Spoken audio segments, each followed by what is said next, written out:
Welcome to Muffed Movies Live. Thank you for being here. Woo!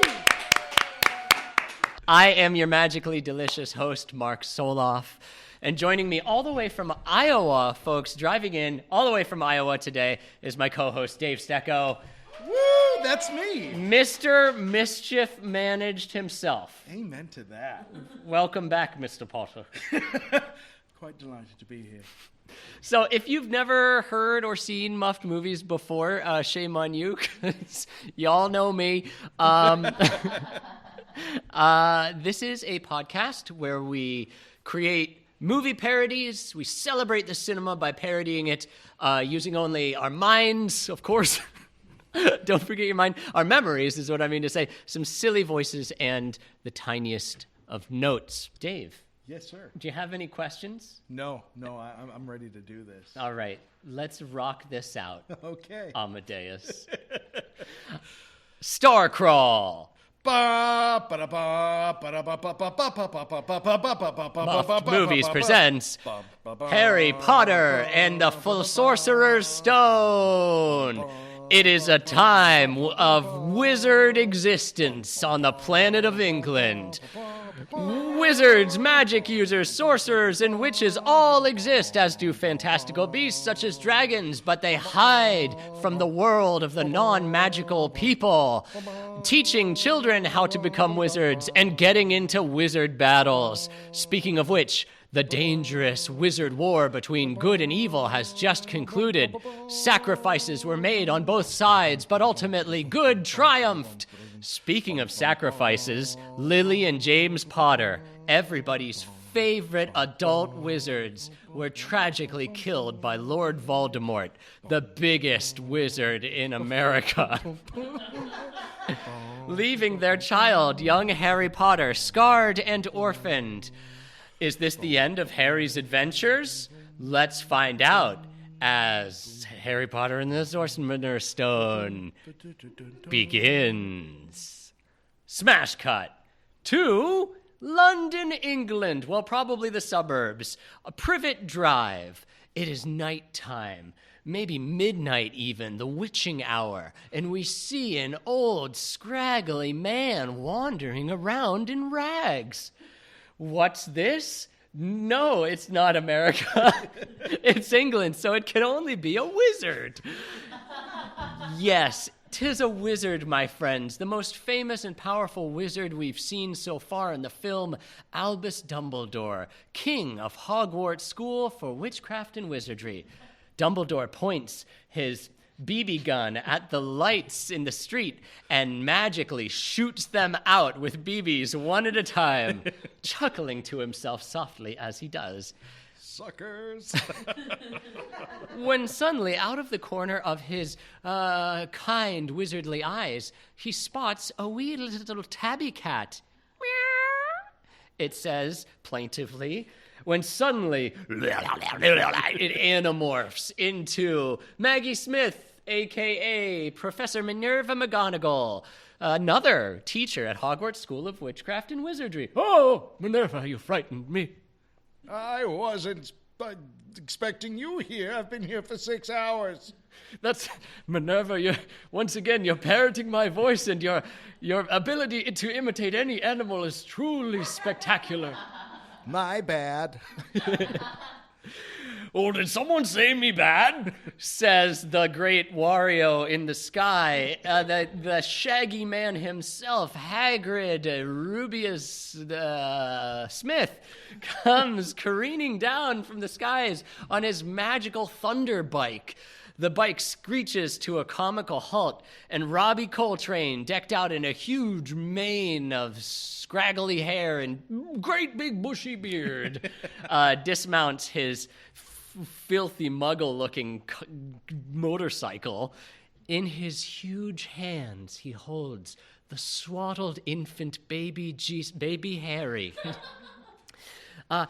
Fast asleep in his catcher's glove-like hand. Oh, sorry, old Dumbledore didn't have time to clean up the child, still covered in bits of his parents. Oh, Rubius, my favorite groundskeeper or something. we've all been touched by his parents and will keenly feel their loss. And I can tell by your great big blubbering tears that you don't want to let go of Harry Potter, but we must leave him to these filthy, evil muggles so he doesn't grow up famous and become a dick. I've been watching him all day, and they suck. They're the worst people I've ever seen. Yep, well, our job here is done. Hagrid, drop the package on the front doorstep and let's fuck off back to magic old England. Cheese it, McGonagall. They'll see us. Hagrid lays the young swaddled boy who lived on the doormat of the Dursleys. He wipes away one tear and gives a final wistful glance at Harry before igniting a small paper bag of dog dookie. We'll miss you, Mr. Potter. See you in 10 years. Ba ba ba ba ba ba ba ba. Smash cut. 10 years later. Woo. Wow, time flies. It's the interior of the Dursleys' house, and Harry is just waking up inside of his horrible cell.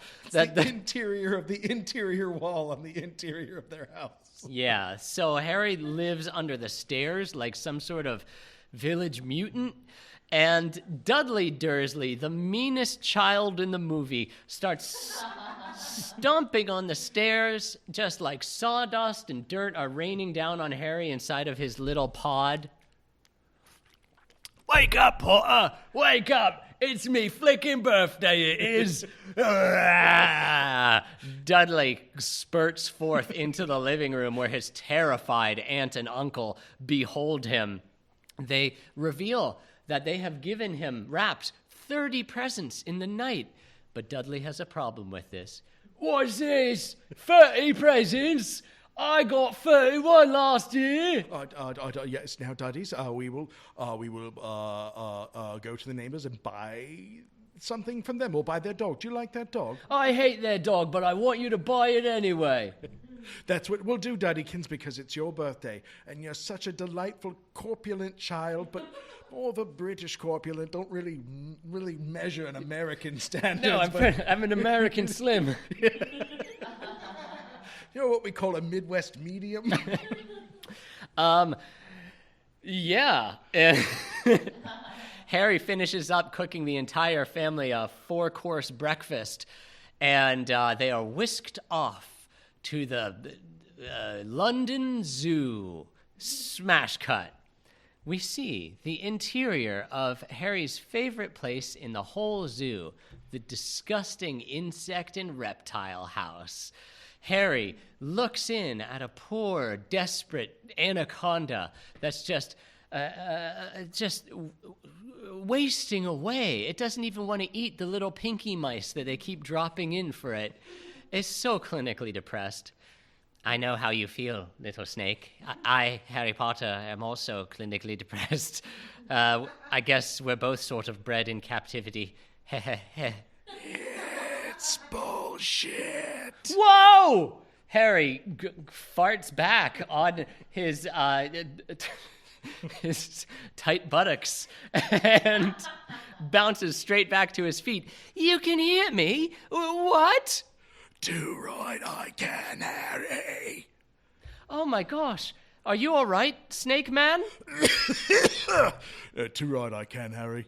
You're a good kid. No, I don't talk to anybody else here, but you understand what it's like to be led a captive lifestyle and just fed tiny pinky mice. Oh, I wish they fed me tiny pinky mice. All I get are small flecks of shaven wood from Uncle Dursley's workshop. Oh. Yeah, I'm pretty miserable. Oh. Yeah. Oh, wow. My empathy seems to have dissolved the glass of the terrarium, and the snake is suddenly liberated. Oh my God, freedom at last. All the other snakes and insects look on with great scorn as the anaconda slowly slithers its way past a horrified school group. And straight to Dudley, where it coils him up in an evil embrace. Do you want me to kill him, Harry? I'll do it for you.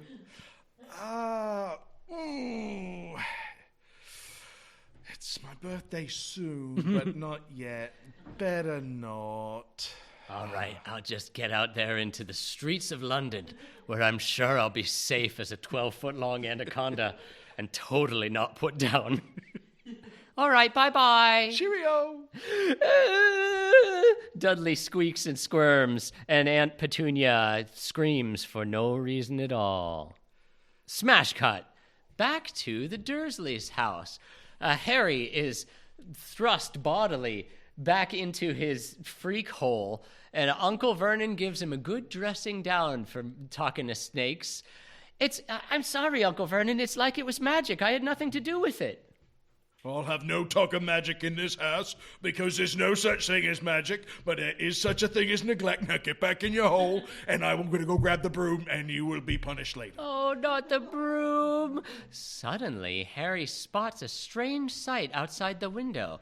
It's a tawny barn owl? What? Now, I've heard of British foxes going around and eating the garbage from the trash, but an owl is very unusual for this neighborhood and geographical location. And what's this in the owl's mighty beak? It's not a little pinky mouse. It's a fucking letter stamped with a wax seal. Tap, tap, tap. The owl taps like the ghastly raven upon the chamber door. Uncle Vernon sees it and immediately shudders the curtains. Oh, nothing to see here, nothing to see here. There's no such thing as magic or owls that know about letters. Go to sleep, boy. Grabs the bust of Pallas from above the chamber door, throws it at Harry. Get back in your hole, you. Very nice. Good reference. Yes, flash cut to the next morning. Vernon Dursley steps out of his quaint British house and sees his yard has been littered, not with plastic forks or whatever kids do these days to mess with old people, but with owls. Owls all carrying identical letters in their hooves and talons and wings and tiny little fanny packs. Oh, no. Mostly letters. I would say there's like 10% pinky mice. Those owls didn't get the message. Yeah, some of them are like, Harry needs us. No time. Bring a snack. Vernon turns around and immediately starts hammering nails into his front door. He knew this day would come, and he always dreaded it. No post. There's no post, everyone. Stay inside your house. Bunker down. It's the end of the world, probably. Uncle Vernon is just having a conniption. Everybody's freaking out. The Dursleys, by the way, are like real emotional people. Yeah, they just live at 10. Yeah. Like, there is no half measures in that household. They're either threatening Harry or screaming like bloody murder about something. But this time they have reason to scream because suddenly the fireplace erupts a tidal wave of postage, and all these letters start just zinging out, gambiting across the house, just slapping Vernon in the face and chest. Harry grabs one. They're my letters, and Vernon puts him in a chokehold. You'll never read what's in the contents of that letter, boy. We're going somewhere far, far away where no one can write to us. Daddy's lost his mind, says suddenly timid Dudley. Yes, and his mother, just a single tear rolls down his cheek because she knows he's right. Mm-hmm.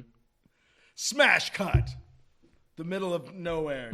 Bleak waves breaking upon what appears to be a half-finished lighthouse. Mm-hmm. There's like a shipwreck and like a half-unearthed statuette of the evil Lord Cthulhu. It's just like a real desolate, isolated spot. The geography is all wrong. Harry quietly wishes himself a happy birthday, facing the corner, and he's tied some loose bits of filth together to represent a small cake. Blow out your candles, Harry, he says to himself. And he blows hard on the cake. It dissolves under the pressure of his sad, sad breath. Suddenly, bong, bong, the bong of 12 happens, and Harry realizes L'chaim, he is now a man. He's probably 10, maybe 11. Whatever the age of being a wizard is, he's become. Smash! Crash! Double dash! That's exactly what I was going to say. Hagrid, the half-human, half-giant, does an elite combo move and smashes down the Dursleys' dingy shack's door. Everyone screams as this 8-foot-tall monster man trundles in on huge feet. Happy birthday, Harry! Oh, it's me, your old friend from 11 years ago. I don't know what you're talking about. Have you come to kill us all? Oh no, I didn't experience any joy in life. Well, that's over now. How would you like to live in a world of mystery and magic where there's no higher education? Everyone just goes to high school and that's it. Wait a minute. Are you taking me to Redline VR, the hottest new place in Chicago to experience VR games and some improv shows? I got a coupon in the mail. All right. What a great time. But wait a minute. Did you say wizards? Well, I've got this official document. This is the 11,000th copy we've sent. Oh. Don't worry, that comes out of your account. You guys must hate trees. Have you never heard of the internet? It's the early 90s, so it technically exists. Maybe in NORAD or something. I can quite calmly assure you that no, we in the wizarding world have not heard of the internet. Oh. Okay, well, I guess I'll just read this. Quick second. Yeah. Your uncle's got a shotgun pointed at me. I'm gonna handle that. Who do you think you are, you giant man? You can't take my my little servant that I get free labor out of. You just turn the beat around and get on your flying motorcycle and never darken our doorstep again. I'll not be bossed nast by the likes of you. And he grabs his one giant meatball fist and just Warner Brothers cartoons the shotgun into a bow tie. Oh my. It's just like my dream foretold. The great man has come to kill us all. Please make it quick, you evil bastard. No, I don't want to kill you. I just want to steal the child and, stick him somewhere where you can't follow. I'm not here for killing, just stealing the child. Well, okay, says Fiona Shaw, a.k.a. Aunt Petunia. I guess that's fine. One less mouth to feed. It's the child we don't like, right? It's the thin one. Oh, yeah. I don't want the other one. You can tell he's soiled already. He's been warped by your particular political ideology. There's no coming back from that. What you call love has already irreparably damaged him. Anyway, look forward to a real life full of tumult, young man. I'm taking Harry. He grabs Harry by the scruff of the neck like he's this little kitten in his jaws. And I will wish you all a very fuck you and happy birthday, Harry. Flume! They flume off on a motorcycle at midnight into the sky. Smash cut. The next morning. Yeah. They're in a pub. You know, I don't think Harry Potter got to sleep at all. And he's 11. And he just got abducted by a big man. I assume he was awake all day. And then it's the next morning. And guess what? It's not nap time. No. It's time to learn about your new environment. First, we gotta nip into this pub. You gotta know where to go to get information. Oh, okay. So, are these all wizards then, Hagrid? Look at their hats. Of course they are. They are stupid hats. Nothing but stupid hats from hell to breakfast, Harry. Excuse me, sir. My hat is not stupid. It's actually a highly fashionable turban. It's weird that I'm wearing it, but it was a different time, and the author has some interesting ideas. So frightfully nice to meet you, Harry Potter. Professor Quirrell, the scaredest man available, puts on a latex glove and, like a dandy fop, presents his fingers for Harry to shake. Don't touch the flesh, please. Harry grabs a trembling finger and shakes it up and down. Pleased to make your acquaintance, sir. The finger makes an audible snapping sound. Never mind that. Off to do excellent things. Quirrell turns into his slime form and sneaks out underneath the door. Hagrid, who was that? Oh, that's one of the great professors of Hogwarts School of Witchcraft and Wizardry. That's Professor Quirrell. He will teach you how to defend your life against very dangerous things. I think it's a nepotism hire. I don't know. Like, for real? Like, he's going to be the one who teaches me to defend myself. Yeah, you'd think it'd be me, but no.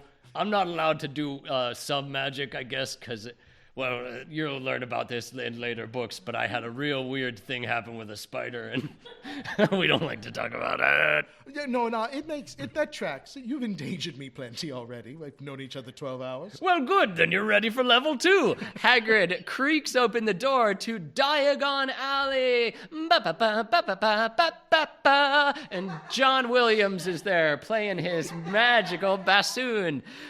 Harry is graced with this amazing high street of weirdos and freak munches, all sorts of kinky goblins and pterodactyls. Just berobed weirdos rubbing elbows with the well-to-do, theoretically. Ewoks and G-Walks and all sorts of higgledy-piggledies.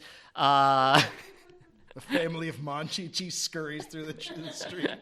Yeah, Monchichi. We all remember Monchichi. Anpanman, the popular Japanese superhero who's made out of a red bean pastry, is there.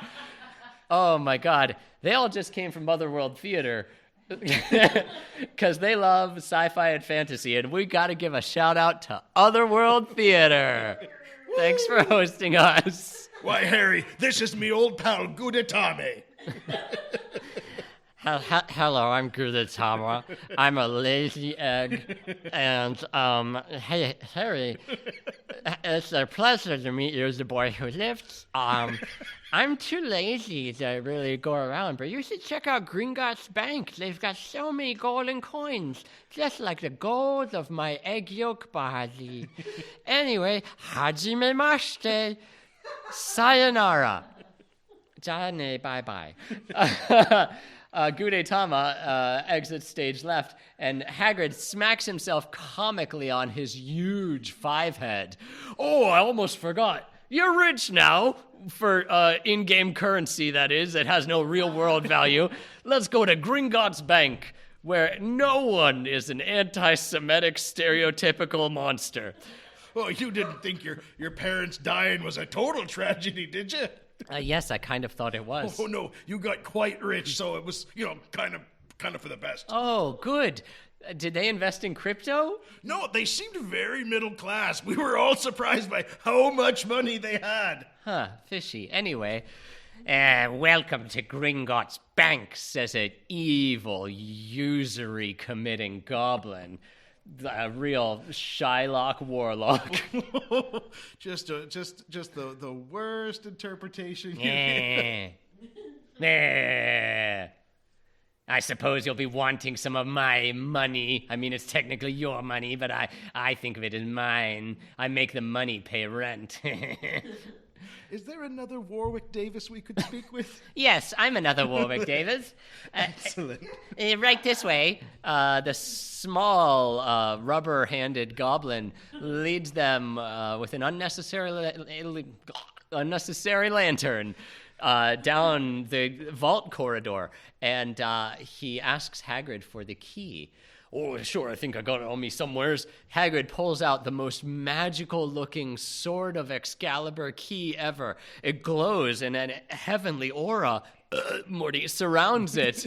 Oh, sorry, that's the wrong key. That's Dumbledore's private key for his you-know-what. And this little key is for Harry. Oh, Harry, don't pay no attention to what I just revealed. He hands the goblin the key, and the goblin noblins up that vault. We're spending so long doing this. Inside the vault is a bunch of riches. Hooray, Scrooge McDuck erupts forth. Oh, sorry, I didn't see you there. But don't forget to grab a handful for your pocket for no reason. There's nothing weird about a child with a pocket full of gold. I'm sure no one will try to take advantage of me or harm me walking around town with this much money just in my pocket. Nope. We're in England. Hold on. One other thing. We have to make another stop at an undisclosed location, which I could totally disclose because I'm going to take you there. Okay. And grab something, and we will never speak of it again. The uber banker, Goblonius Rex, who has been blinded and deafened by magical means so that even he can never see what's in the special vault, uses his keen sense of echolocation to find the vault of Albus Dumbledore. He sticks the heavenly key in and with a John Williams flourish opens up the vault from Pulp Fiction, and Ving Rhames' soul glows gold, lighting up the whole hallway. Hagrid leans in, grabs it, stuffs it in a McDonald's wrapper, puts it in his pocket. What was it, Hagrid? What was it? Ooh. There are things I can't allow you to know about Harry, even though I'm really the worst person to be chosen for this, and bringing a child along is absolutely reckless endangerment, even if you're not sure to what degree at this point. Okay, well, I guess we should split up for a bit then, eh? Best idea ever. You got plenty of gold, right? Yeah. Okie dokie. I'll be in the pub. Okay, I guess I'll just figure out what school supplies I need. Harry uses his dowsing rod for school supplies by taping a number 2 pencil to the end of it, and it points towards Ollivander's wand shop. Smash cut to the shop of that guy from Alien 1. Oh, yeah. Yeah. But this time he has far less parasites in his belly, but maybe a parasite or two in his ideology. Mr. Ollivander, pokes his head up from behind his desk. He was just sniffing some fresh wands. Is that who I think it is? Harry Potter, the boy who lived. Well, yes, I mean, I'm alive, so... Come in, boy, and know me better, man, he says, and gestures for Harry to come in and sit down on the seat of getting judged. Now, as you know, every wizard or witch requires a wand to do their magic, because your fingers... even though they're wand-shaped, are not made of wood, and magic can only travel through wood. It's like the opposite of electricity. Your fingers will explode. You'll learn more of that in anti-science class. Let's test out some wands. Normally you go into the changing room to try on your wand, but I want to watch you wiggle it around. So here's a wand. It comes straight from Belarus. It's called the Stump Hammer. He hands Harry just like a square chunk of, give me a wood word.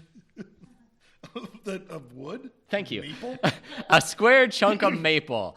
Harry gingerly holds it. What do I do with this fucking thing? Oh, well, go on, boy. Give it a wave. Harry waves the wand, and an entire wall of the establishment collapses, turning into ash and little cockroaches. Oh, that's not good. That wasn't a spell. That's just shoddy craftsmanship. I shall find another wand for you. And he listens as though the wands are speaking to them and no one else can hear what they're saying. Hey, Ollivander, hey, it's me, a talking wand. Not now. Hey, There are children here. Hey, big boy, you want to wave me around? I need to imply that I am eternal, that maybe I don't die and I remember everything I've ever done. Yeah, you got a photographic memory, so let's make some new memories, Mr. Ollivander. Later, let's get rid of the kid. Okay, Says the super seductive wand. Perhaps this complete onyx wand, made out of what some would call dragon glass, will tickle your sorcerer's fancy. Harry waves the Game of Thrones wand, and it completely skeletonizes a taxidermied horse that Ollivander had in the corner. Silver, no! He says, clutching his heart. I'm sorry, that was my mistake. I shouldn't have given you one of those evil wands. Oh, speaking of which... Oh, look, goes across Ollivander's face like, well, this will be fun. Harry, try this wand. The wand has an evil aroma and smells like perhaps the most sinister of all birds has given one feather to line its core. Truly, it must have been assisted in its creation by the Phoenix, the darkest animal in the X-Men series. You see, Harry... okay, hold it up. Harry holds the wand. Da-da-da-da. You got the wand, says AOL. And they can tell they're going to be good friends. Harry Potter audibly levels up. Ooh, another heart appears in my inventory. Yes, how funny to me. You see, Harry, the phoenix that dropped its feather, which lines the core of that wand, only dropped one other feather, which lines the core of the wand that gave you that very scar. He points at a mole on Harry's cheek. Harry just gently reaches up and adjusts his hand to point to his forehead. Oh, yes, that very scar. You see, I remember every wizard I sell a wand to, but I have face blindness, so...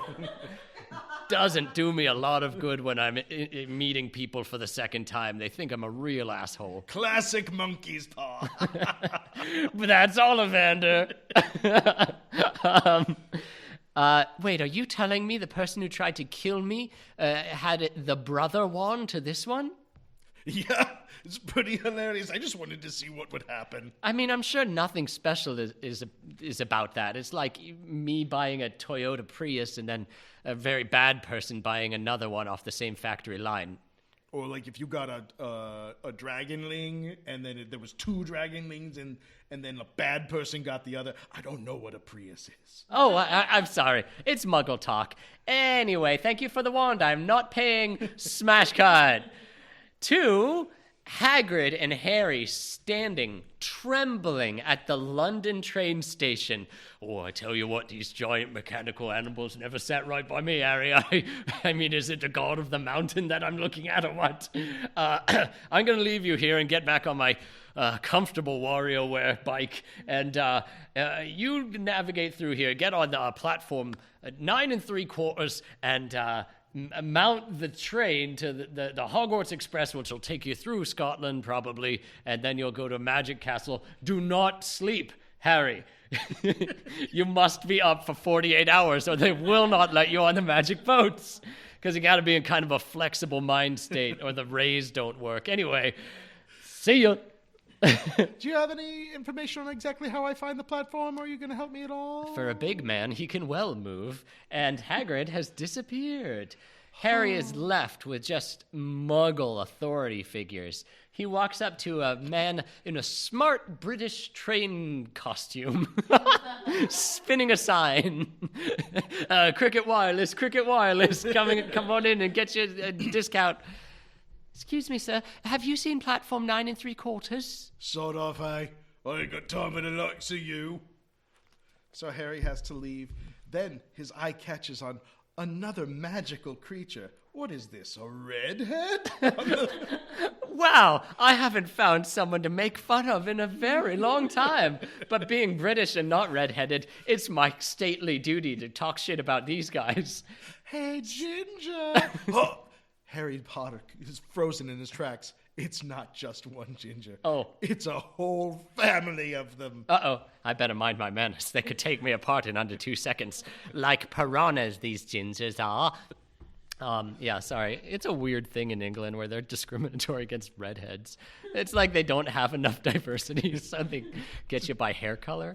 Yeah, sorry, British listeners. Thanks for listening. Yeah, come right this way, boys. Ronald, you first.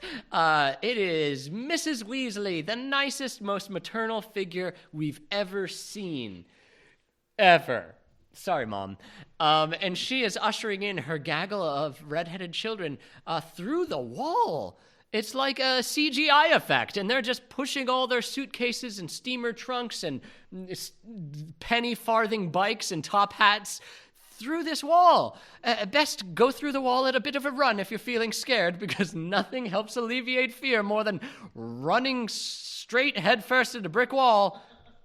And also because the real fear is the people coming behind you that don't know you're standing right in front of the portal. So you really should just keep running once you get through the wall, or you will be dashed by the people behind you. It's like getting off an escalator, like where a child has just gotten off in front of you and they just want to spend some time looking around at the bottom. It's like, okay, if I can move, here I come. Anyway, Harry passes through like a knife through butter. Magic butter. And I can't believe it's butter. And he mounts the Hogwarts Express with little difficulty. Smash cut to the interior of the train car. Harry sits down next to Ron Weasley, child wizard. Ron, as you can definitely tell, is a bit shoddy. He's wearing hand-me-down robes. He has dirt on his face for no reason. Like, he was just traveling with his mother. Did she not notice? Why is he rubbing his face in dirt? We'll never know. He was single-handedly responsible for teaching an entire generation the word gormless. Oh, yeah. Thanks, Ron. Yeah, he did that for us. Speaking of gormless choices, voice choice. Let's give Ron Weasley an interesting character voice to do. What do you think? Just yell it out. Good. I'm looking forward to doing that for another hour and a half. Thank you, though. Thank you for the suggestion. Oh, my stars and garters. Is it Harry Potter himself? Hi, how did you know my name? You're famous, Harry. It's me, Ron Weasley. From the Weasley family, you went through the portal with us. Oh. Yeah, and you're famous, and it's great to meet you, and maybe we'll be friends. You seem very poor. Is it because I'm only wearing this little loincloth? Part of it. Yeah. The wispy hair. Terribly emaciated. Poor dental work. As if summoned by his mention, a dinging bell and a kindly old woman pushes a cart to the entrance of their train car. Ding dong. Hey, you kids want some Choco Frogs? You want some gummy blossoms? You want mechanical snake candy? How about you, skinny kid? You look like you could use some high calorie foods. Do you have a raw and wriggling fish? Here, I'm the skinny kid normally. This is weird. You know what? I see you're a bit skint, and so, oh boy, Harry just chucks his little coin purse at the trolley matron, and I mean, I assume she's a witch, and her job is to serve candy to kids on a train. Like, Hogwarts doesn't produce people who are having awesome lives all the time. I mean, who knows? Maybe she loves it. And also, this kid who she doesn't recognize just pulls out one of those dollar bill guns and just pulls the trigger. Oh, here's my pockets full of gold. I'll take all of your inventory so you can get yelled at for the rest of the day by all the other hungry kids. Flash forward to Harry and Ron pigging out from the wigging out. They are just enjoying, consuming sentient candy. Harry opens up one chocolate frog package, and the frog, rather than be chomped to death, decides to take its own life and leaps out of the moving vehicle. Oh, bad luck that is. They only got one good jump in them. That's why I like to tear right into them, right immediately through the packaging. Although when I do, I don't get a wizard card. He holds up, Goblin the Weasel holds up a Dumbledore trading card, and we are introduced once again to our favorite vagrant from Privet Drive. Oh, there he goes. He's gone now. The card only gets one good jump in it, too. Harry just looks back at all the things that he doesn't understand, like what things are okay to eat, what things are probably going to make him suffer to some degree. When, who's this? But another student comes knocking on the door. Knock, knock, knock. Harry Potter, trying to be polite with just a bunch of jaloux running down his chin from the mouth full of gooey what's-his. Uh-huh. It's Hermione Granger, who's so smart that she had to get an extension for her brain. Yeah. Yeah, she has an auxiliary brain box that lives magically back home. It's cloud computing. And that is, her hair helps with the reception. Mm-hmm. That's why it's frizzy. Excuse me, I'm Hermione Granger, in case you didn't know. I enjoy studying, she says, holding out a book as if to prove the point. I read at a 12th year level. I see you boys don't have your robes on. You haven't read Hogwarts. A primer on your first day at school. Well, I happen to take the liberty of making some photocopies for the slower students. So here you are. It's in large font. La la la. Your glasses are broken, Hermione says, snapping Harry's glasses in half. Looks like you could use some smart magic. This was invented by the Ravenclaws, who have no other characteristics other than being smart. Hermione Oculus repairs the VR glasses that Harry has. Wow, you fixed me glasses. Yeah, but there's nothing I can do about Ron Weasley's stupid face. Oh, you got me. Ron, you've got a bit of wispy hair down in one eye. If you could just get that. Ron tries to clean himself up, and his scant hair falls out. Smash cut to the beach of Hogwarts Castle. If you thought Normandy was exciting, well, you're wrong. It was a terrible day. You adjust how you feel about history. Yeah, get your gear together.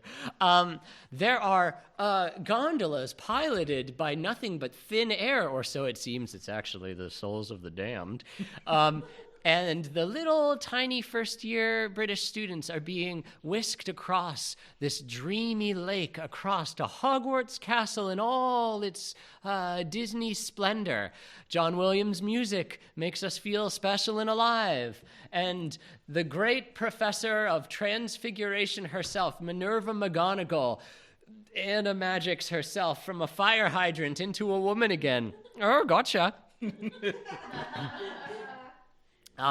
She snooches all the Boochies around her and gives them a bit of an address before they are permitted through the entrance door. Now, students, you are just about to enter Hogwarts Castle, and you will be sorted into houses. Your house is like your family.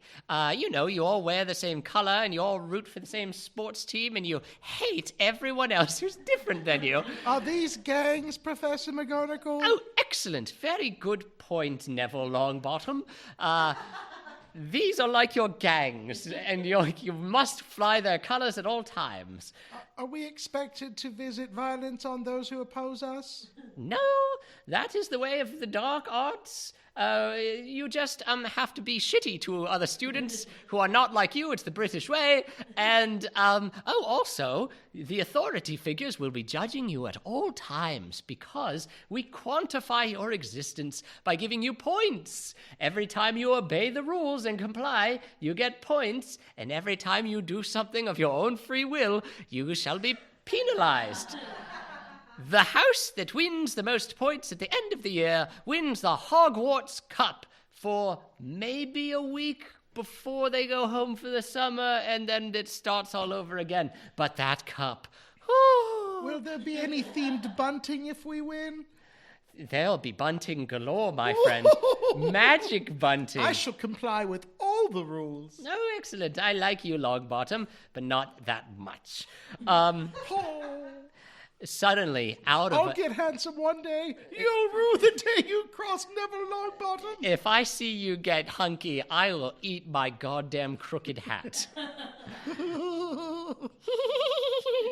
Snickers, the hyena-like crab, and Goyle, two mean-ass children who are flanking the brains of the operation, their shitty blonde leader, Draco Malfoy. Dun dun dun, the 1%er of Hogwarts. Malfoy has a shitty, mean British kid voice. Yeah. But I think let's pepper it up with some spice. Yeah. But we can't touch his shitty dye job, though. That stays as it is. Don't touch that die. Voice choice. Who would you like Malfoy to sound like? Michael Caine. Oh, shit. Oh, shit.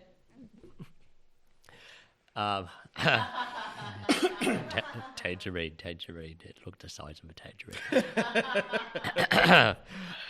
Well. If it isn't Harry Potter, come to Hogwarts at long last. It's me, Draco Malfoy. This is Crab, this is Goyle, and Harry, it's a pleasure to make your acquaintance, but you don't want to hang out with a real knob like a Weasley child. They're poor and they're stupid, and you want to know who your real friends are. It's me and other dark wizards. Your voice is haunting. I think I'll just hang out with the Weasleys. Yes, we know good from bad. Ron says, sclabbering all over Harry's shoulders. All right, then. You've made your point, and I will see you in hell, Harry Potter. You've made a great enemy this day. Come on, Crab. Come on, Goyle. Carry me through the trellis. Smash cut to the dining hall. The most magic dining hall of all. There are candles hanging in the wind, and the ceiling looks like it's just the night sky.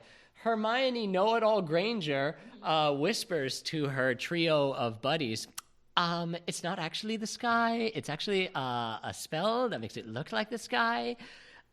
Because we don't like being exposed to the elements. Harry instantly starts thinking, so this is the only time we get to choose our own friends, just in this few minutes before we're told who our friends are? Yes, says a sapient hat, reading his mind from across the room. Now, Hatticus Batticus. Let us introduce your whole spiel before you start reading minds and flaying them. Greetings, students. I am the first version of Albus Dumbledore. Welcome to Hogwarts. In just a moment, you will be further quantified and judged by a member of the staff here, the Sorting Hat. But first, a few warnings. Number one, do not go to the 3rd floor of the castle, or you will die a grisly, bloody death. Oh, it haunts my dreams to this very day. And second, do not enter the Forbidden Forest. It's forbidden for a reason. There are nude centaurs just playing around, and some things are not for the eyes of children. By accepting a ride on the boat across the moat, you have all also, by doing so, accepted the waiver of responsibilities, and you have no legal recourse should you miserably die or be hexed, cursed, blasted, chewed, or subject to a naked centaur. I hope I don't get immolated, Harry says to Hermione. You don't even know what that means.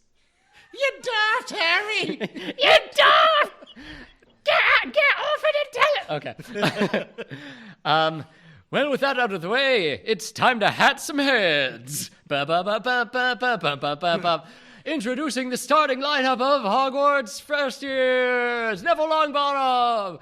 Dumbledore plops the sorting hat right on Longbottom's head. It consumes most of his memories and spits out Gryffindor.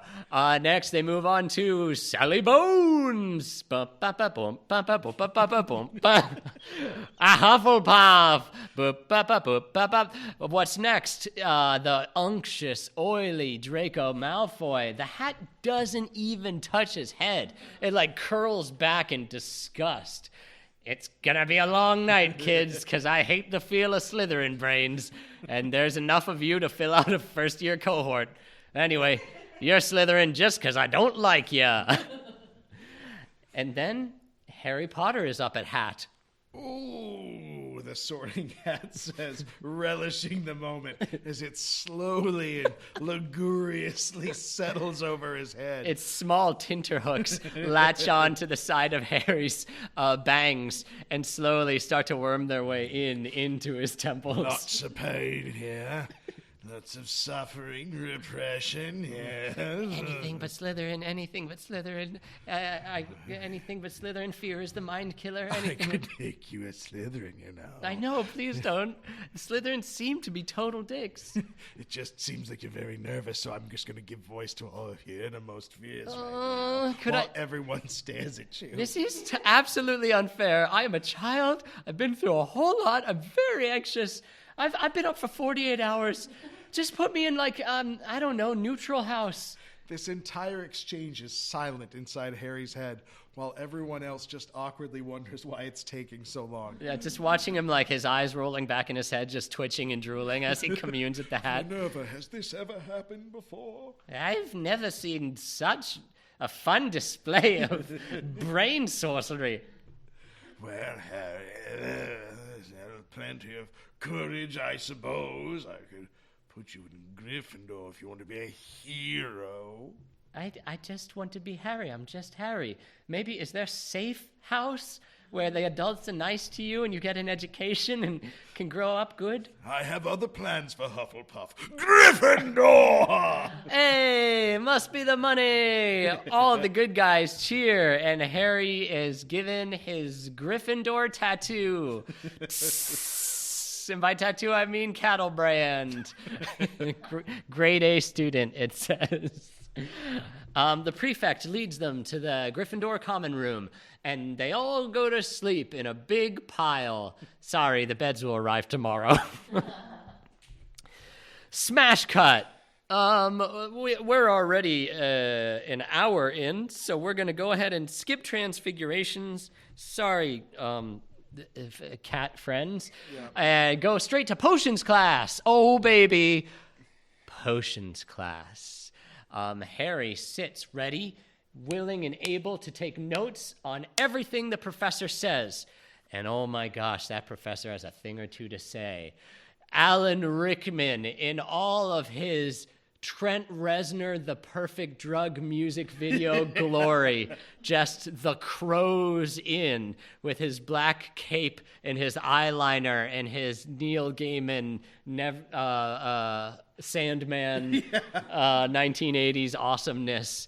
He instantly wraps himself up like a fruit bat and looks angrily at all these fucking kids he has to fucking teach. Welcome to potions class. I know a lot of you would rather be in a interesting class, but if you pay attention, the select few of you... He puts down his gin. A select few of you will learn how to brew fame and simmer glory and create a reduction of immortality itself. Now, Alan Rickman. I could just teach you poisons. Alan Rickman is so fucking, like, awesome in this. He's so quiet and so, like, chilling. And he's just talking about, like, I can teach you how to put goose in gobs. But he's so intense. I love the commitment that actor put into, like, what could have been just, like, the Percy Jackson of movies. Sorry, Percy Jackson fans. I assume they didn't go very well. This fall at the theater, Muffed Movies does the Percy Jackson series. Ay, ay, ay. I wish Otherworld hadn't put up Jackson, the unofficial Percy Jackson play. It's just nothing but Cyclops. That's it. Speaking of Cyclopses, the Cyclops student next to Harry is leaning over, reading off his notes. Now, if some of you would pay attention to my goddamn words, you could learn something. Severus Snape says. He pokes his wand into the Cyclops' eye. Oh! And he slams a hand down on Harry's open journal, which is taking notes of everything Snape said. Pay attention, goddammit. Like, what? Does he just want eye contact? Is this a play and he wants his full undivided attention? I don't know. I have practiced this speech 17 times, and you will look upon me when I deliver it. Sorry, sir. I'll stop taking notes and just listen. Oh, it's ruined. Everyone leave the room. We're going to start over again. Okay. Everyone leaves the room. Smash cut. Broom class. And broom class is one of the few classes where the wizards get to go outdoors. And they are taught by the cat-like Madam Hooch, who I'm sure we'll see a lot throughout the series. She's wearing her steampunk goggles, and she's just like my favorite tough wizard witch in the whole world. She's like, all right, class, it's time to cut the shit and get on a broom. Now, your broom is on the ground. I want you to hold your hand over it and say up. And if you're magic, it'll go up. And that's all the instruction I'm giving you. These brooms want nothing more than to break your spines. You must dominate these brooms. Ride them. You are in control because they would love to destroy you. Yeah, the brooms click-clack about, snarling at the children, waving their bristles at them. Up, says Harry timidly, and his broom gently hovers 2 inches above the floor. Up, says Hermione, and instantly gets the broom in her hands. There's a saddle on it. She's feeding it apples. I want to braid your hair, broom. You shall be named Broomy. Why won't my broom work? Says Ron Weasley, just humping the broom on the ground. Up. Just biting into its bristles. Hello, dear sweet broom, says Neville Longbottom as it wheels around, biting his hand clean off. Oh my God! The flesh of the servant unwillingly given. Oh, my hand! Oh no! The broom, a wild Mustang of a broom, bucks and begucks off into the skies, never to be seen again. Madam Hooch turns her. Oh, fucking shit! Old Black Beauty snipped you, did she, Neville? I told you never to pet... Well, I didn't tell you. Never pet a broom in its face. Well, let's get you to the hospital wing. There's an entire wing of the castle, which is a school, which is a hospital. That should tell you something, kids. Anyway, none of you, while I am gone, get on your brooms and mess with each other or do anything interesting, okay? Just stand there. I'll be back. Tap, tap, tap, tap, tap. They leave. Is she gone? Yeah, she's gone, says the Cyclops. Can we make these brooms fight each other? Yes, they should fight each other for our amusement.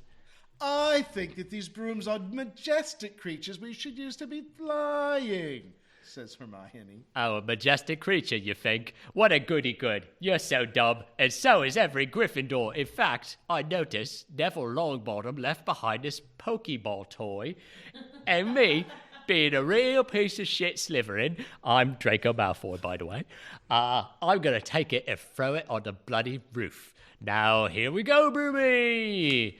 Draco Malfoy has obviously been practicing the broomical arts at home with his evil housekeeper. Hold on, Malfoy, you can't do that, Harry says, mounting his speeder bike and flying up to match Malfoy in the sky. Oh, and I suppose you're going to stop me. What you going to do, knock me off my broom and kill me? That'll look real good on your house points for the year. But what if I just took the bowl from you? I don't think I need... Do I have to try to kill you? It just feels like there's a lot of situations here that go right to life-threatening. I just want my friend's bowl back. Oh, just a Fred's bowl back. All right, here's his ball. Fetch, idiot.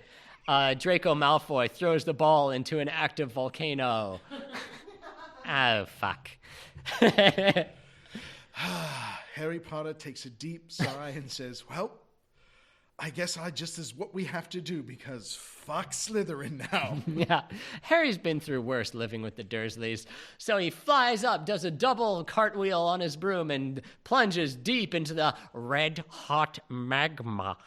And there is a period of seconds, hushed, tense silence where all the students think Harry has been extinguished. But then... Ba ba ba ba! He raises like a Christ from the lava. You remember that part of the Bible?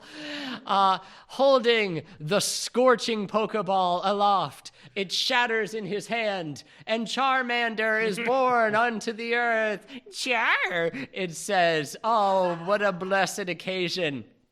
Harry triumphantly waggles the newborn Pokemon around, and out of her 7th story window, Minerva McGonagall sees a young boy who's pretty good on a broom. She's been to a lot of different gyms and hasn't managed to get a Charizard just yet. Yeah, she hasn't beat the Volcano Master.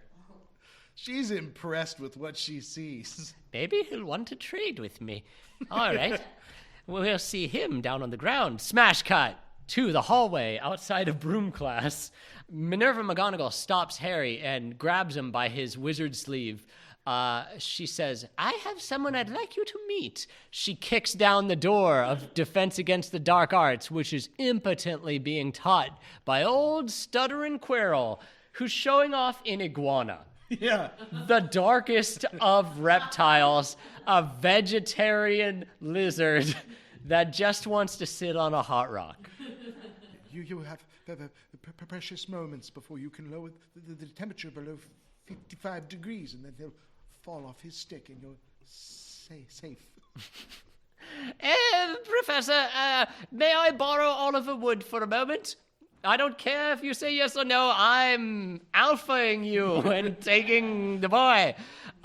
She grabs the soon-to-be handsome Oliver Wood and takes him out into the field. I believe I've found you a seeker, Mr. Wood. Oliver swallows his indignation that this woman is making choices for his team. But he also respects that she was quite a seeker in her day herself. Oh, was she? Mm-hmm. I don't know. She is now. Yeah. Yeah. That's what she's been telling Wood for weeks. You know, it's quite the secret in my day, Mr. Wood. Yeah, all right, cool. Harry doesn't know what a seeker is, but he's just happy to be included. Smash cut to the staircase after dinner time. Harry, Ron, and Gollum Weasley are heading back to the old common room of Gryffindor. Beds still have not arrived. Yeah, sorry. There was a strike with the Teamsters Union, so UPS is shut down for a little bit. This is topical, everybody. We are recording on June 7th. Thank you. June 17th, 2023, and there's probably going to be a strike at UPS. Anyway, go workers, my fellow comrades. Rise up! Mm-hmm. Oh, Precious, the stairs are moving, and it's not just because I'm dizzy from malnutrition.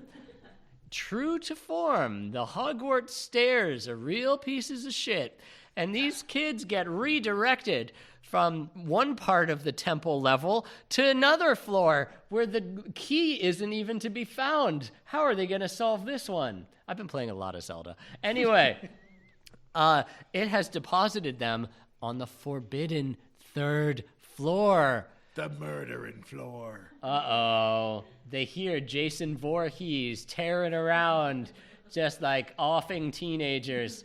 Well, let's not go down that direction, says Hermione, and they head off to the right, when suddenly Argus Filch, a.k.a. Walder Frey from Game of Thrones, the most interesting pervert in the Red Wedding, shows his sinister, mean man face. By the way, that actor was in an action movie with Michael Caine. And Michael Caine fucking has a gun and does revenge justice on Gangland, England. And they're like retirees. It's amazing. It's real sad and dark, but... Well, I'll watch it. It's called like Rory Brown or something. Super sad, but, Michael Caine doesn't get much action these days. Anyway, hey, what are you kids doing over here? It's me, Mr. Filch. I don't like kids. I don't like much of anything except my beautiful cat, Miss Norris, who might have the soul of a beautiful lady, or it might just be a cat with weird eyes. Mr. Filch, you're really covering a lot of territory right now. And your cat, I believe, if I was going to guess, probably demon, because those are red eyes. I don't know. Hey, the wizarding world has a strange relationship with Satan and his armies. So let's not rush the judgment. Anyway, I fucking hate kids. So I'm going to chase you, I'm going to get you, and when I get you, I'm going to squeeze the life out of you. The kids run away. And... Hermione Granger, remembering her studies, casts Aloha Mora, which is hello Mora in Hawaiian. And goodbye Mora in Wow, Hawaiian. excellent. How multicultural of us.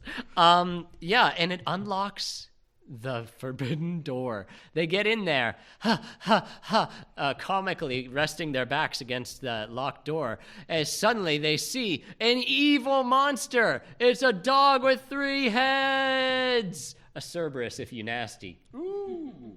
It's sleeping. It's totally fine. But kids are surprised to see such old CGI. And they all, in unison, scream like they're in a Nickelodeon show. Green gack falls from the ceiling, covering them, making the doorknob too slick to turn. They're trapped with the beast. Quickly, children, quickly, says Mark Summers, host of Double Dare. Through this foam mouth. He opens up a foam mouth in the floor, and the kids slide through that gack, grabbing the flag at the end. And they are safe. I love this reference. If there was a big crowd, so many of them would be like, what the fuck? Yeah. What is Double Dare? Who is Mark Summers? What is GAC? You're so old. God damn. Yeah. Harry Potter is an old movie. Yeah, it is. Oh. anyway, moving on.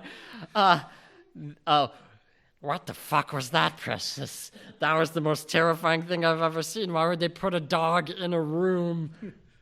Did you look on the other side of the flag that we got from the giant vat of tapioca as we were going down the slide? No, I was busy running for my life because that dog had 3 heads. Surprised you didn't notice it, Little Miss Notices educational things. I did notice. I did count thrice. And then we fell through the floor, at which point I grabbed the flag, and on the other side of the flag there was another trapdoor that clearly the 3-headed dog, a Cerberus, was guarding. It was guarding a Doris's? It was guarding a Leviosa. Nice. Wink. They share a moment. Maybe they'll fall in love. That'd be ridiculous. Yeah. They're like a real Kate and Petruchio. They're never getting together. Shakespeare, anybody? Smash cut to the dining hall. Smash cut to the hallway before the dining hall. They've just taken Charms class, and Ron is fuming because he still couldn't get his feather erect. And Hermione was really jagging on his pronunciation of the spell incantation. She was all like, it's not Leviosa, it's Leviosa. Jeez, Harry, no wonder she doesn't have any friends. Call him. I don't know, Ron. It just seems that she was really enthusiastic about her education and thought you would share that enthusiasm. Don't high road me, you.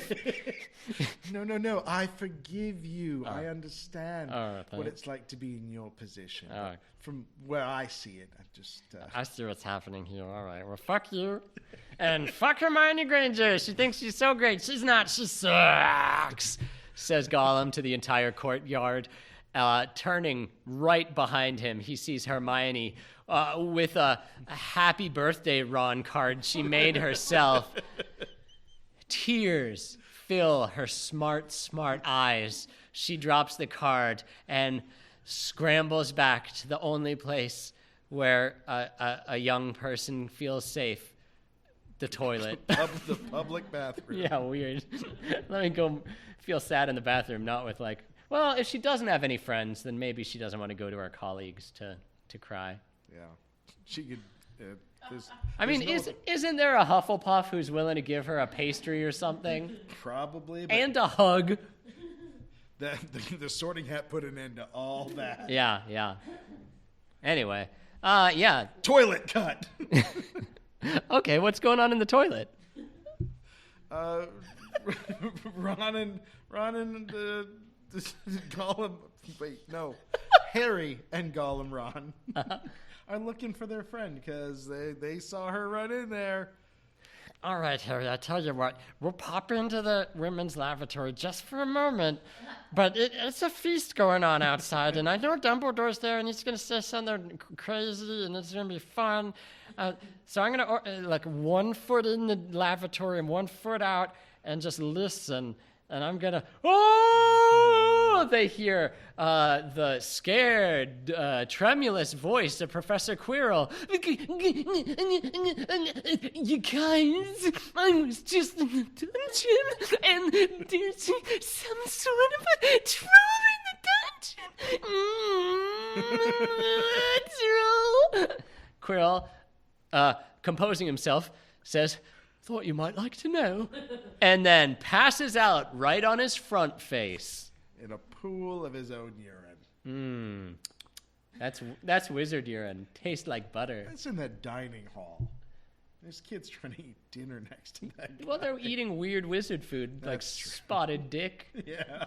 and tomatoes. It's all 20% urine anyways. Yeah, they're first years. At least one of them has to have pee pants at all times. It's just statistics. True. Which they don't know. Which they'll never know. Me too. Anyway, it appears a troll has happened. Is it one of those nice trolls from the 90s with fun hair? Or is it a bad troll like from Lord of the Rings that's like, "Yeah, we want some meats"? Kind of in the middle. Split the diff? Yeah. All right, it's kind of a Shrek. Yeah. All right.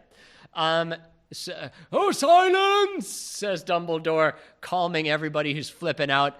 The adults will go to the dungeon and execute the troll, and you children calmly return to the fallout shelter. This will all be done by morning. So everybody knows where they're supposed to go, and yet the kids still comically scream and vault over each other to escape the most delicious feast that these thankless house elves have been building all day. But never mind that. Smash cut to the girls' lavatory. Hermione is crying, and she's been crying for hours, so now it's just like salt dust coming out painfully. Just dry, heaving sobs. When suddenly she hears a familiar sound. Don't come in. I want to be alone with my feelings. Harry? Ron?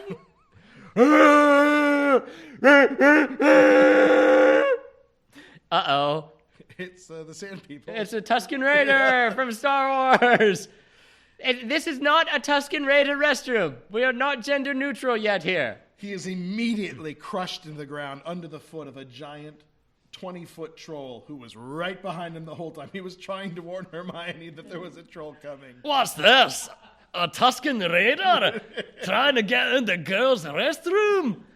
I don't like it. Yeah, Shrek, neither do I. Thanks, donkey.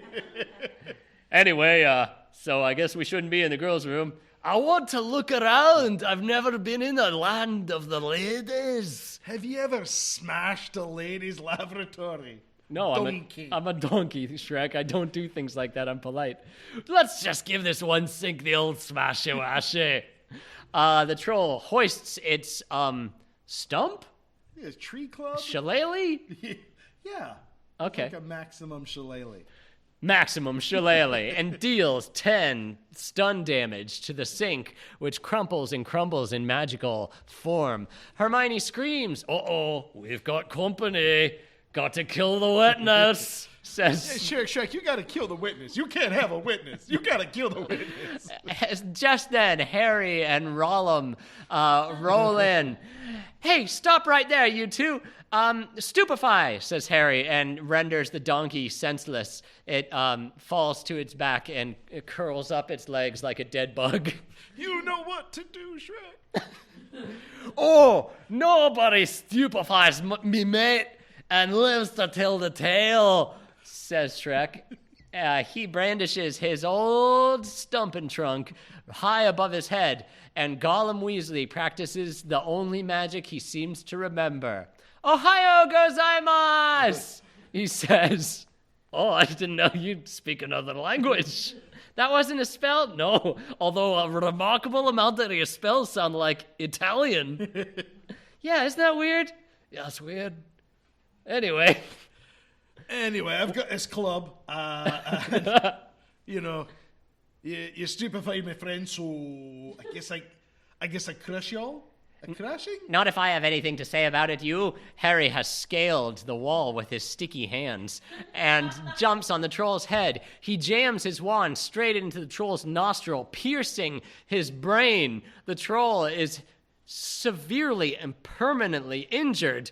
It can no longer smell things or see color. Anyway, the troll dies. Yeah. They murder that troll. They get him on the ground, they put their belts together, get it around its neck, and they kill him. And it takes so long. Yeah, it takes so long that they start to have remorse in the middle. They are sobbing and crying, but they know they have to keep going because it'll kill them. "Yeah, you think you're doing a good thing? This'll haunt you for the rest of your days." Even Salicious Crumb, who's been laughing in the corner, gets in on the act, helping them pull the chain collar even harder. "Oh, Salicious Crumb, you traitor." And then, with a great comic fart, the ogre is dead. Hooray! Smash cut past the very skippable Quidditch game. To the courtyard. It is Hagrid. "Would you stop singing that song around me every time? Is this how I sound?" I kind of got stuck in Shrek. Hey, voice choice. How's Hagrid sound now? Yeah. Let's let you guys figure that out. Oh, shit. Oh, shit. "I say, what are you three children doing out of bed following me around to my hut?" says Hagrid, the great woolly man. We had a few questions. I assume that you heard about we killed an ogre. "Yes, I do not condone the death of magical beasts." We didn't condone it. We had to. I'm gonna start crying again. I don't want to talk about it. The point is that Snape was in there and his leg got hurt, and we want to know why it was in there and what you know about the distraction.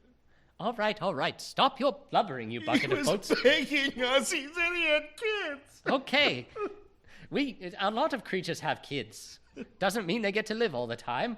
Anyway, get into my hut. I have some illegal shit going down. You weren't followed, were you? No. Good. Now lock the door behind you. All right. Now, you may cry if you wish, but while you do it, just try to be chill because I have to warm up this illegal dragon egg and also harvest my marijuana plant. So the kids insist that old Severus Snape is a real baddie. They say he let the troll out. Thank you, Hedwig. They say that he set Harry Potter on fire during the Quidditch match.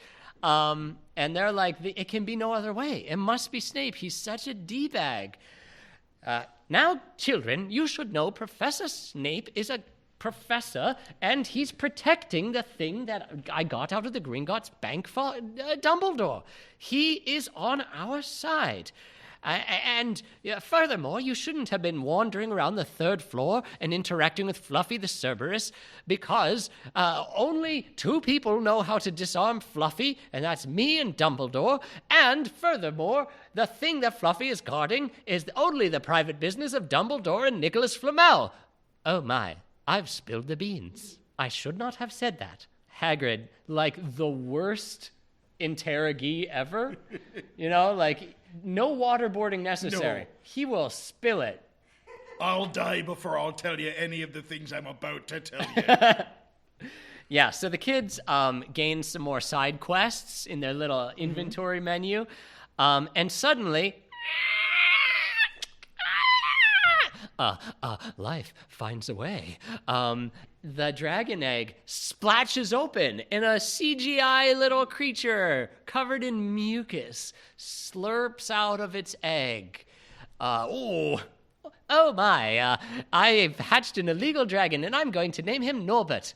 Don't tell anyone, okay, kids? I'm sure I can keep this fire-breathing death animal quiet around an institution full of people who are interested in learning and seeing new things. Harry and Ron know that snitches get stitches, Hagrid. We're not saying shit. Yeah, high five, bitch. They high-five each other. They think snitches get stitches is hilarious, because they're just first graders. We're a tight unit now that we've got a body on us. Speaking of tight units, is that Michael Caine in the window? No, it's the slicked back hair of Draco Malfoy. He is using his peepers to record all the illegalities and infractions within Hagrid's hut. Hagrid's going downtown. Smash cut, the restricted section of the library. Let's mosey on ahead. Yeah. Christmas has come and gone, and Harry has gotten the first present of his life, an invisibility cloak from a mysterious donor.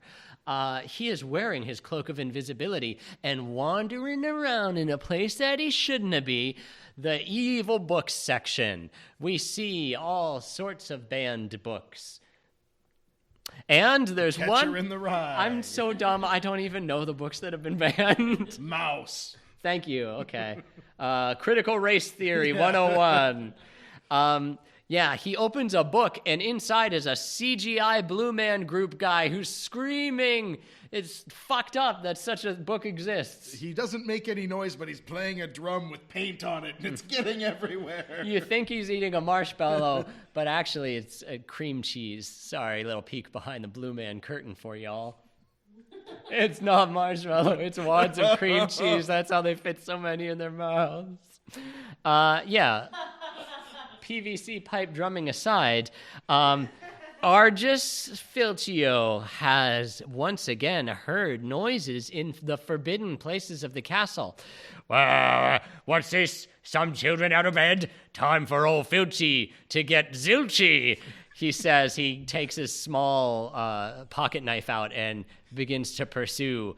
Harry re-invisibles himself and scampers off into a distant corridor on the Forbidden Zone. Filch does a couple of test stabs, and you can tell from the downward angle this isn't the first time he's gone hunting children in the library. Harry suddenly sees 2 familiar faces. It's Professor Snape and Professor Quirrell. Oh, are they having a lover's tryst in secret? Is that why this floor is forbidden? Nope. It's not the faculty makeout floor. Snape he just dawns right against the wall and is cornering Quirrell. You don't want to make an enemy of me, Professor Quirrell. You need to think about where your loyalties lie, he says in his Alan Rickmanian voice. Oh my God, says Harry from underneath his invisible cloak. It's just new feelings are just blossoming and burgeoning in him at the sight of this intense exchange. This is my awakening.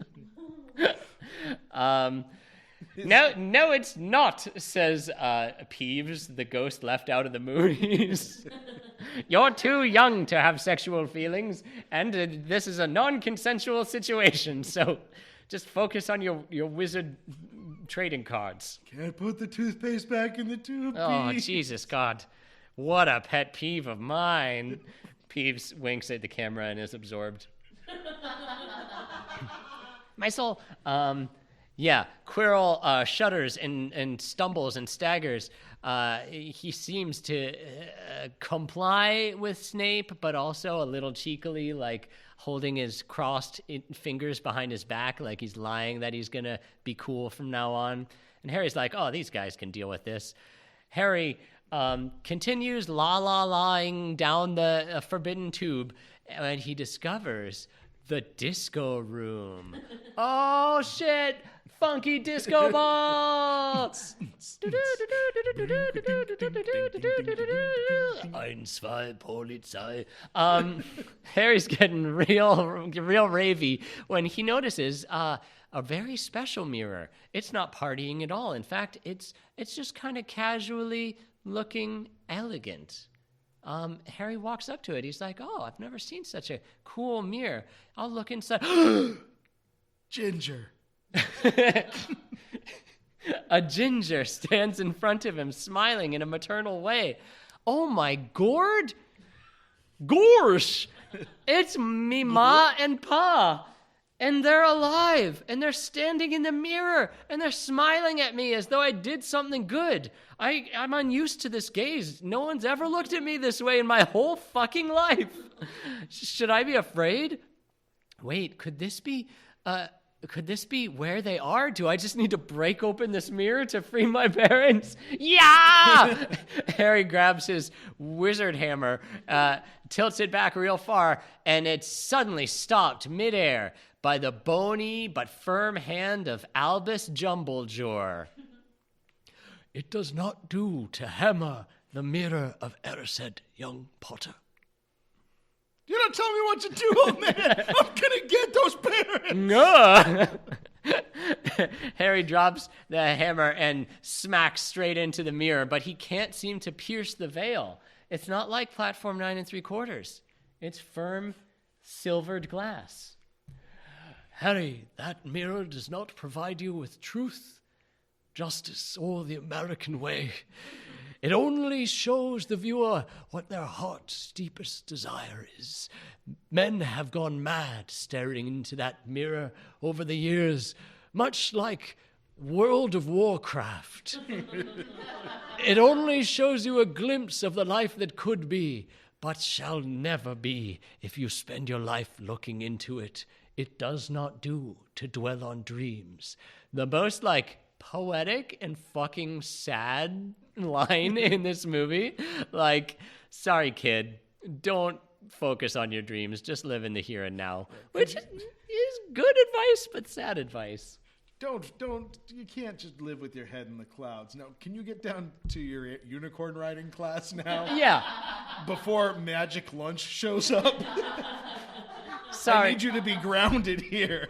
There are some things that are simply unobtainable. By the way, love potions exist, but can't bring anyone back from the dead, except for Voldemort later. But, let your parents go.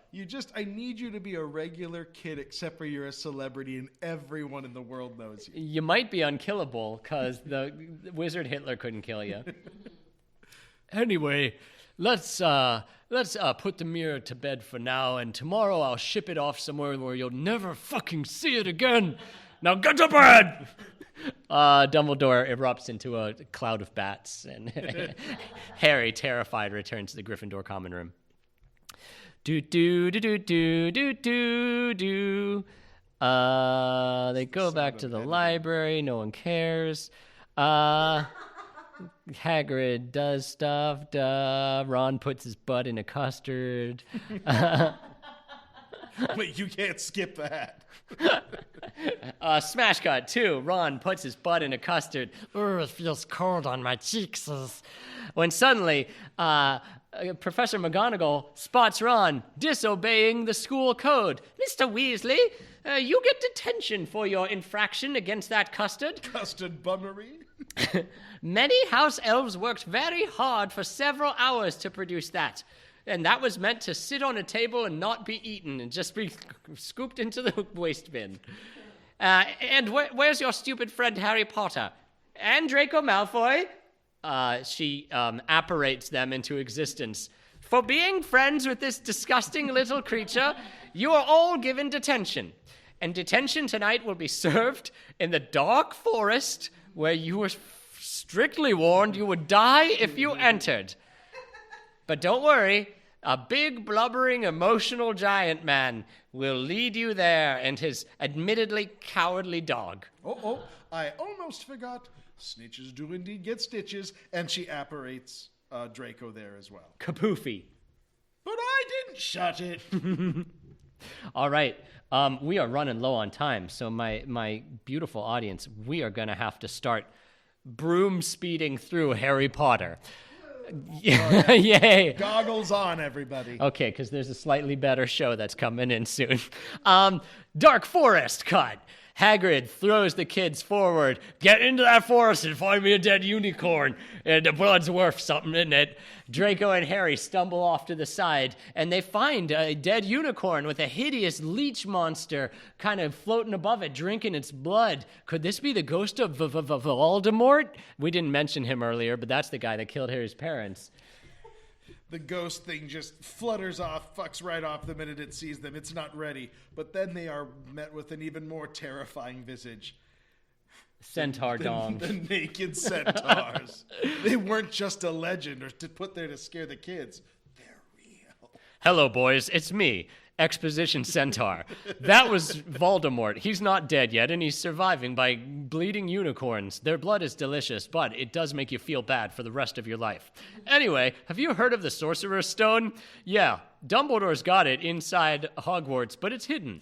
Only someone who doesn't want to use it can find it. That might be helpful in the future. Nicholas Flamel, he's a guy who was involved with it, but let's not worry about that today. It's time for Euchre. Bye. Smash cut to... what did we smash into, old boy? The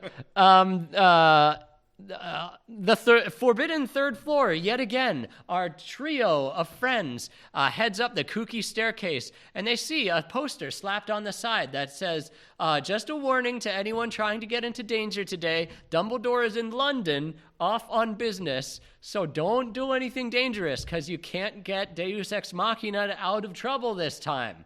Only Dumbledore can save you. Don't mess around. What's that say? I can't read. At the bottom is Dennis Nedry going, Please! Goddamn, I hate this hacker crap. Jurassic Park. So, the three best friends bust into Fluffy's chamber. Fluffy, the good-natured but savage dog, starts barking and drooling at them. Avada Kedavra, screams Hermione, and the dog is rent limb from limb. I got some grown-up textbooks and studied ahead. Bloody hell, Hermione, I'm glad we're on your side. Are you? They slide down through the double dare jaws and into the devil's snare, says Metallica's guitarist. And the devil's snare snatches and slatches at them, much like quicksand, and kind of like poison ivy from Batman, and just hentai tentacles. Welcome to H.R. Giger's Fun Squeeze Notorium. I am going to make an inky tentacle vest for you. You might remember me as the artist who created the xenomorph from Alien. The psycho-cybersexuality of man and machine and nature has grasped you, children. Do not fight it. Only you can escape by being relaxed. It is the inverse of your reaction that will fuel your own demise. I am so tired. H.R. Giger climbs back into the ventilation ducts where he belongs. And the children learn that the only way to deal with adversity is just relax and accept it. They are dropped down through the vines into the key chamber. Harry checks his Nintendo Zelda map, and he sees they are pretty close to the Philosopher's Stone or whatever. Keys are in the air, and it's not just a fun decorative theme that Target decided upon. There are, like, keys with bug wings flying around. It's disgusting. Use a fucking passcode, like a fob. Anyway, one of them is old and has a broken wing and dies midair. Harry catches it just like it's a snitch. Oh, nice. He plunges it into the keyhole of the penultimate door, and they open it and slip on through. The rest of the keys just lay key eggs in their key nests and live a key life. Key Largo, Montego, baby, why don't we go? To the next room, which is a gigantic chessboard. Oh, shit. Thank God it's not Wizard Go, because they don't know how to play that one. Neither do I. It is a chessboard, and earlier we saw Chewbacca and C-3PO playing chess, and so we know it's brutal here in Wizardvania. What should we do, Galram? It seems like we can't pass this board. I can't do it. Just try. We're all friends here. Me wants you to mount up. There we go. Regulators, mount up. The children get on the chess. They play a good game of chess, which is unbelievable because they're children. Ron sacrifices himself somehow, and his big horse statue gets pierced in the butt. If you strikes me down, I'll become more powerful than you could possibly imagine. Well, now I'm going to do it the rest of the Yes, you're hooked. I made it through the barrier. You went over. Ron, I guess, is stunned for 3 turns. And Harry, being a blatant sexist, is like, Hermione, you know more about magic than any of us. Stay behind with Ron and be the nurse and take care of him. Don't help me to defeat the greatest evil we've ever known. So you just chill out and, I guess, like, pet his back or something. Keep his hair out of the way if he throws up. Yeah. Can do, Hermione uncharacteristically agrees. Finally, Harry enters the final room, putting the boss key into the dungeon door. It opens dramatically, and dramagically, he sees it's no longer a room, but a little amphitheater, like from ancient Greece, where Greek people would write a play about sacrificing a human. I don't think they ever sacrificed humans in ancient Greece. I hope not. But there's an altar and there's flames. Oh, it's the best. There's an allegory. Yes. There, and standing there in all of his turbaned regalia is Professor Quirrell, the most incompetent buffoon in Hogwarts. Quirrell is enchanted by what he sees in the mirror. And Harry takes a moment to feel an honest beat of sympathy for this grown man who seems to be lost in his dreams, just like Harry was. Maybe we're not so different after all, Professor, Harry says. Quirrell whirls on him. What are you doing here? Oh, shit. I misread the situation entirely. Quirrell uses his force powers and drags Harry forward within striking distance. Gak, Harry says. Oh, Harry Potter, I've been waiting for this day. You thought I was a simple stuttering Professor Quirrell all along, but I was really a bad, bad man. I am here to collect the Sorcerer's Stone so the evil Lord Voldemort can be resurrected by the immortality juice that you can squeeze out of it every night at 12 at 10 Central. But I haven't got the Sorcerer's Stone or the Philosopher's Stone. I don't even want to use such a thing. Harry glimpses into the mirror, and instead of seeing his dead parents, he sees himself. What? This version of Harry Potter is a little cheeky. It gives him a little wink and then pulls out of his pocket. Starts doing a little Pulls out of his pocket the philosopher's bath bomb, coveted by all wizards. Its irregular shape is unmistakable. Mirror Harry puts it back in his mirror pants. And real life Harry feels a sudden weight in his pants. It's not shit this time. It's worth checking twice, though, because usually. See, so he pats his butt, clear. He pats his pocket like an idiot because he just made himself a mark to every pickpocket on the CTA. Anyway, and Quirrell notices, the stone is in your pants. The only place in Hogwarts I forgot to check.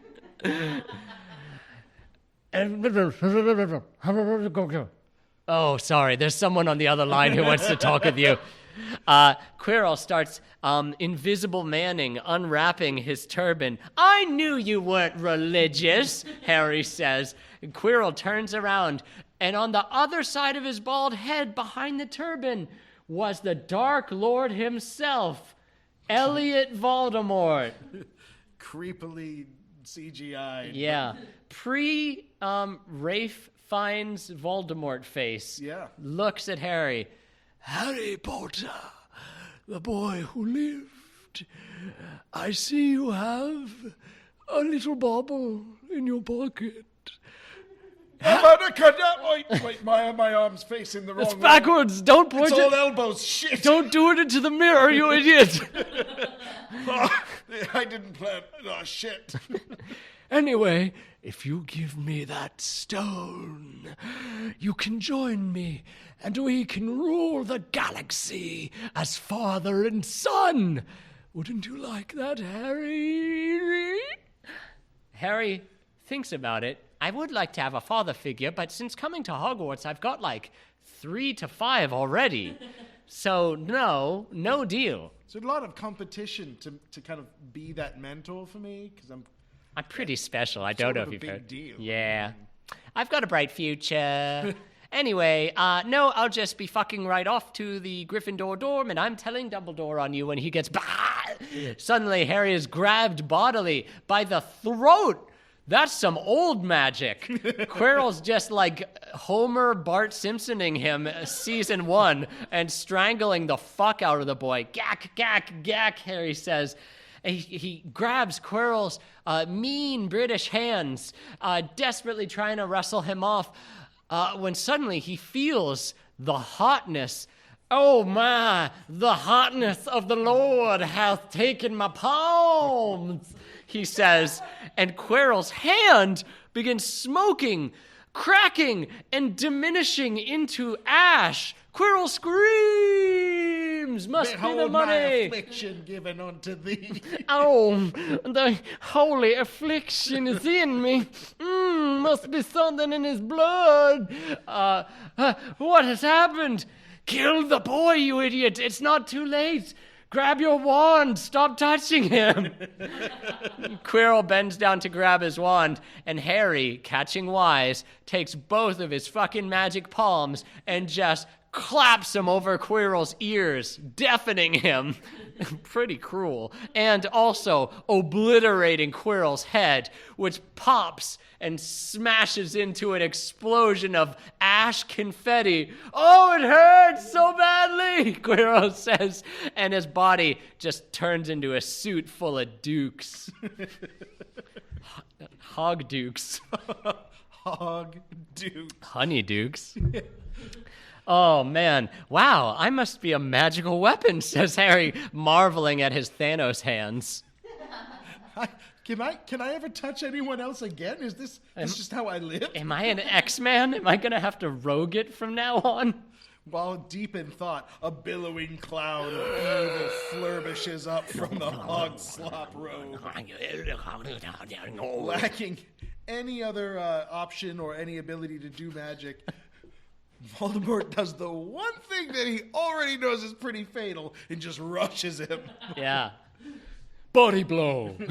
rips, just ghosts right through his chest, and nobody likes that. No. Ooh, cold. Ooh, Harry says. The Voldemort CGI specter flies away into the night, and Harry collapses unconscious. Smash cut to the brightly lit hospital room. Oh, in Rivendell, probably, or something.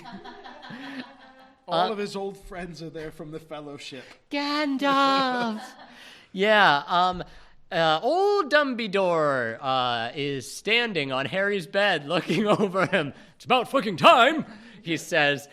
You've been asleep for 2 weeks. We thought you'd never wake up and we'd have to sever your hands and turn them into magic weapons. Oh, what a horrible experience I had, Dumbledore. What was all that about? Could you exposition me now that all the adventure is over? Yes, Harry.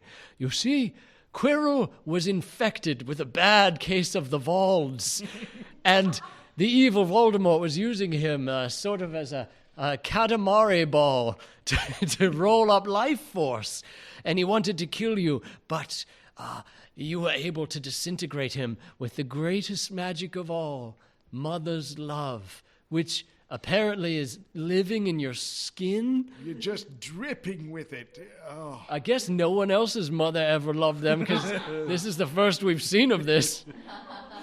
It's old magic, Cthulhu-era shit, so we don't like to dabble in that. And wizard children are separated from their mothers at birth and sent to the brain perfectorum. The weeding pits. where they either... Wizardarium Prime. On planet Wizardarium Prime, where they are selected by their ability to be compliant, and those uncompliant are turned into cakes. I apologize. There was important expositional information I could have given you earlier in this adventure that probably would have made it easier. I promise I'll never do that again. Oh, you, Harry says, and they both wink at each other over and over and over again. It's a wizard thing. Flash cut to the dining hall. It's their last night in Hogwarts for the year.